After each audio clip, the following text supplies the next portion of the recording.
name is Robert Green. I belong to Resurrection Parish in Harlem, 151st Street. I was born March 10th, 1948. And April 11th, a month later, I was baptized in this church. So I'm 73 years old, so I've been a Catholic for 73 years, all my life. I'm a person who started the Resurrection Alumni Association. The school opened up in 1907. The Office of Black Ministry let the Archdiocese know that we were having a reunion. I got a call on my job from a white Resurrectionist who went to school there in the 1920-something. And he said, I imagine the neighborhood has changed quite a bit since I went there. I said, yeah, because it was all black now, but it was all white when he came. So that's the first time I realized that it wasn't always black. I felt like I was a part of the church and that I was a very important part of the church. And I think that the priests and whatnot thought of me like that as well. Even though we were taught by white nuns and we were administered by white priests, they never made me feel as if I was beneath them by being black. And where did you go to high school? St. Agnes Boys High School in downtown New York, 44th Street and between Lexington and 3rd. It's a Catholic high school, all boys. The year before me, there was one black person in that school. The year that I came in, there were 11. So they weren't, most of them were white. Most of the people in that school were white, but I became the president of my senior class as a black person. I mean, you know, I was on the newspaper squad. I was the artist in the newspaper, and I played a lot of sports while I was in the school. So I knew everybody. You know, we weren't strange. You know, I enjoyed it.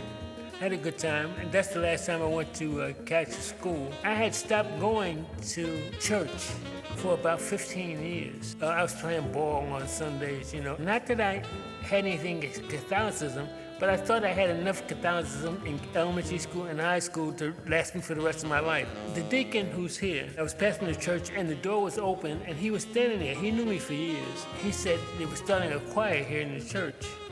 And he wanted me to introduce you to the people going downstairs. To make a long story short, I became the choir director here at Resurrection for 6 years, you know. I walked to the church, I said, this is what I've been missing. You know, I mean, I smelled the incense, I saw the offerings that were lit up and everything. I said, I've been missing, this is what I've been missing.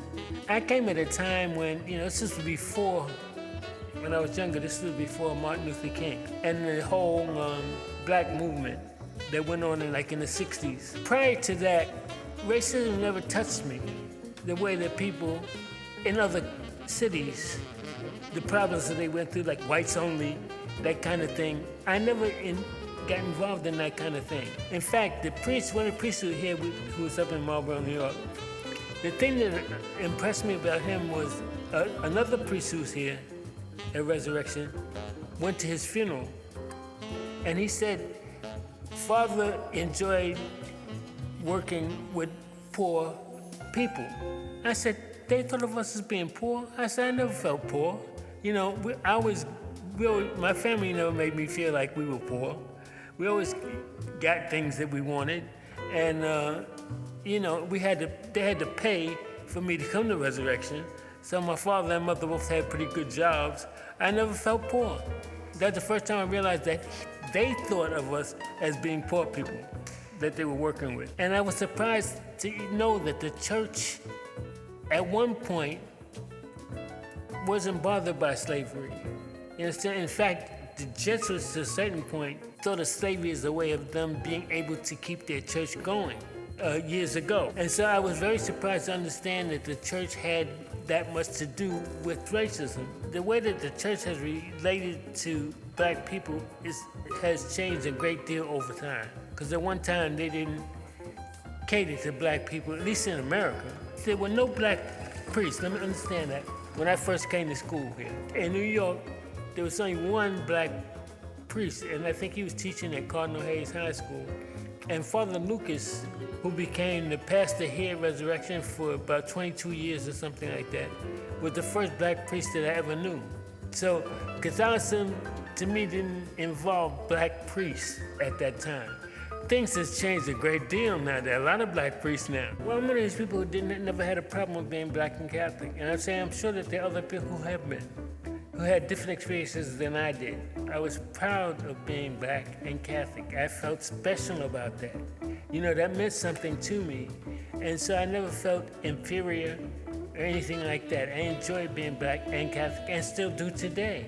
You know, I'm glad that I'm black and I'm glad that I'm Catholic. You know, that's how it is.